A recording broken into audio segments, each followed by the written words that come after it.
আসসালামু আলাইকুম everyone. Hello everyone, কেমন আছেন সবাই? আজ আবার চলে আসলাম মিয়াস কিচেনে নতুন একটি রেসিপি নিয়ে। নতুন বলবো না, রেসিপিটা খুবই কমন, কিন্তু নতুনভাবে রান্না করব, নতুন ইউনিকে। তো যাই হোক, আজকে যেটা রান্না করব সেটা হচ্ছে পুঁই শাক। এই পুঁই শাক একদম টাটকা পুঁই শাক, আমাদের নিজেদের সবজি বাগান থেকে তুলে আনা হয়েছে। তো পুঁই শাকগুলো কেটে রেখেছি, আর এখানে আমি দেখুন পুঁই শাকের ডগা এবং আলু দিয়েছি একটা, এগুলো আমি একটু আলাদা করে রেখেছি, যেহেতু একটু অন্যরকম ভাবে রান্না করব এই কারণে। আর এখানে আছে হচ্ছে আপনার আদা রসুনের পেস্ট, রসুন কুচি, কাঁচামরিচ এবং চিংড়ি মাছ, আমি কয়েকটা চাকা চিংড়ি রেখেছি। আর এখানে আমি অলরেডি বসিয়ে দিয়েছি ফ্রাই প্যান। এটা একটু খুলো তো। এখানে আমি অলরেডি ফ্রাই প্যান বসিয়ে দিয়েছি এবং সাথে সরিষার তেল।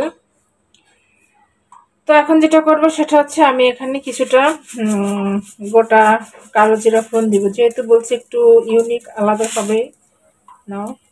আর সাথে থাকছে আমার এখানে বেশ কিছুটা পরিমাণ রসুন কুচি, একটু রসুন কুচি পরিমাণটা বেশি দিবেন,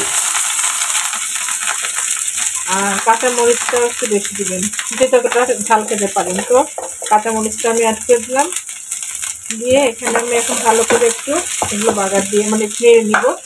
সঙ্গে পেঁয়াজ,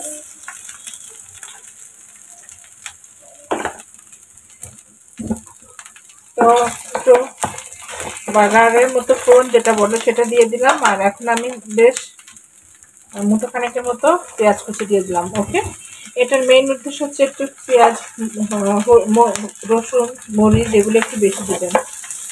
তো ঠিক আছে, এখন এগুলোকে আমি একটু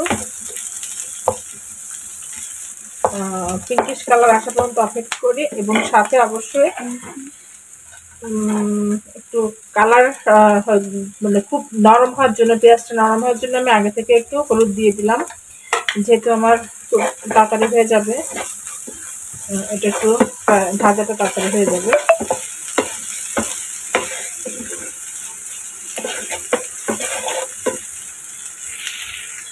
পেঁয়াজ মরিচটা ভাজতে ভাজতে এখন আমি যেটা করবো সেটা হচ্ছে চিংড়িগুলো অ্যাড করে দিব। চিংড়িটা একটু ফ্রাই করে নিব, একটু চিংড়ি ফ্রাইটা খুব ভালো টেস্ট আছে, এই কারণে আমি এখন দিয়ে দিলাম।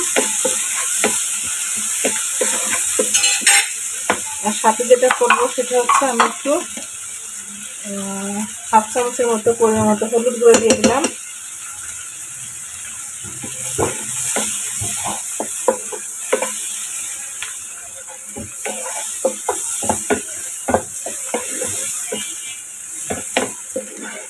তো খুব বেশি একদম ফ্রাই করা যাবে না, একটু পিঙ্কিশ কালার আসলে আমি এখন যেটা করব সেটা হচ্ছে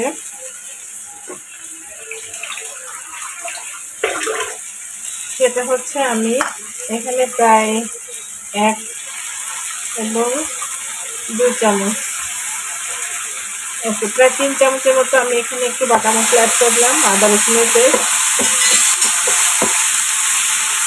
এটার কাঁচা গন্ধ কমানোর জন্য আমি একটু পানি অ্যাড করে দেয়।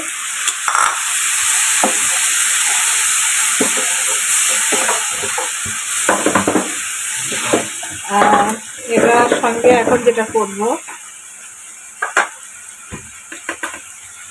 সেটা হচ্ছে হাফ চামচের মতো আমি ধনিয়ার গুঁড়া অ্যাড করে দিলাম, ধনিয়ার গুঁড়া। ওকে,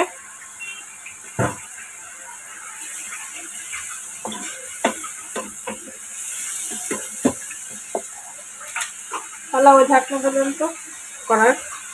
আর এখন যেটা করব সেটা হচ্ছে এই যে আমি আলু এবং ডালগুলো রেখেছি, এইগুলো আমি এখন দিয়ে দিব। তো এটা আমি একবারে ঢেলে দেই।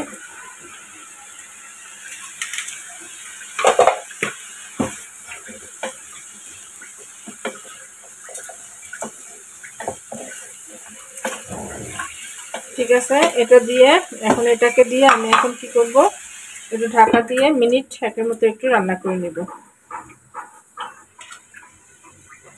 কি অবস্থা?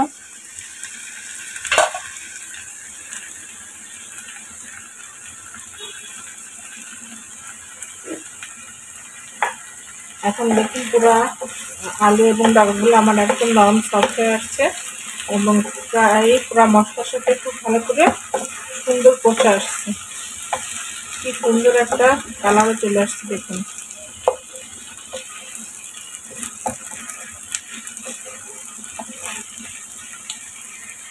তো অলরেডি একটা দারুণ স্মেল চলে এসেছে। আর আমরা এটাকে কিন্তু এভাবেও খাওয়া যায়। আমি যদি এখন শাক অ্যাড না করি তারপরে কিন্তু এভাবে মজা লাগে খেতে, ডগা আলু দিয়ে এইভাবে ঝোল করে ফেলে। তো এখন যেটা করবো সেটা হচ্ছে আমি এখন একটু পরিমাণ মতো পানি অ্যাড করে দেয়। খুব বেশি পানি দিব না, কারণ শাক থেকেও পানি বের হবে।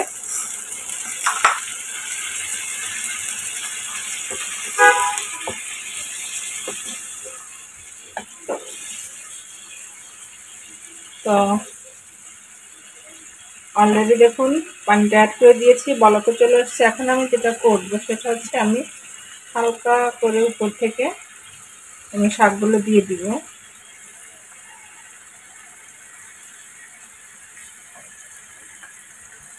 আস্তে আস্তে করে আমি হাফ শাক দিয়ে দিলাম।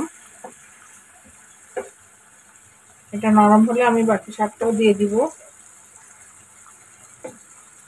আর একটা টিপস দিয়ে দিই, এই মুহূর্তে শাকে ঢাকা দিবেন না, কারণ এই মুহূর্তে শাকে ঢাকা দিলে শাক থেকে অনেক পানি বেরিয়ে যাবে, তখন কিন্তু খেতে ভালো লাগবে না। এভাবে চেপে চেপে চেপে চেপে শাকগুলো আমি উল্টে পাল্টে দিব, আর আস্তে আস্তে শাকগুলো নরম হতে থাকবে।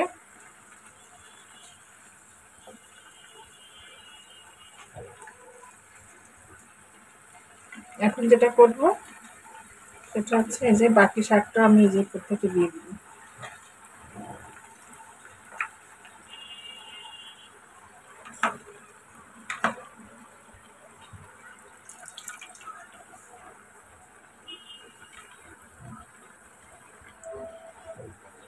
তো ঠিক আছে, এভাবে আস্তে আস্তে শাকটা নরম হয়ে আসা পর্যন্ত অপেক্ষা করি।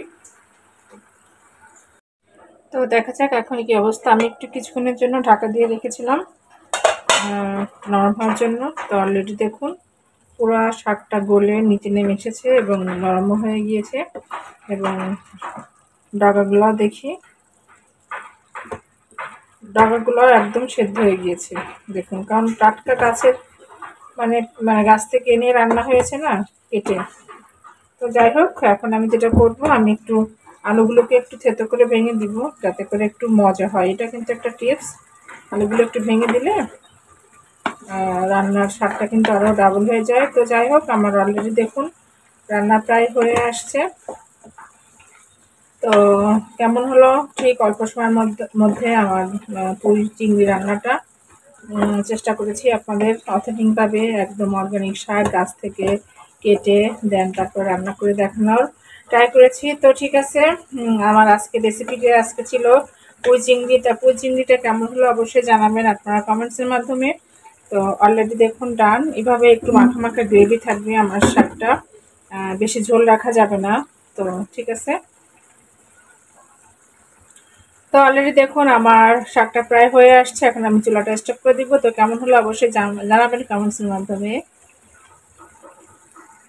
ডান, আমি চুলাটা স্টপ করে দিয়েছি। এই যে এটাই হয়েছে আমার আজকে পুঁই চিংড়ির লাস্ট ফিনিশিংয়ে। আমি এভাবে মাখা মাখা করে রেখেছি, একদম মাখা মাখা করে একটু একটু লেবু এবং একটা কাঁচামরিচ দিয়ে খেয়ে ফেলবেন। সো আর কিছুই লাগবে না, এই এক প্লেট ভাত একদম অনায়াসে খেয়ে ফেলতে পারবেন। তো আমি একটু ক্লোজ করে দেখাই আজকে আমার রেসিপিটা পুঁই চিংড়ি কেমন হয়েছে অবশ্যই কমেন্টসের মাধ্যমে আপনারা জানাবেন। তো একটু ইউনিক তো হয়েছে, একটু ডিফারেন্স আছে। ফুল রেসিপিটা দেখে নেবেন, কারণ শুধু রান্না করেছি তাই না, কিছু ডিফারেন্স তো অবশ্যই থাকে স্বাদটা বাড়ানোর জন্য। তো ঠিক আছে, সবাই ভালো থাকবেন। ওকে, আল্লাহ হাফেজ। আবারও নতুন কোনো রেসিপি নিয়ে আমি আপনাদের সামনে হাজির হবো। ওকে, আল্লাহ হাফেজ।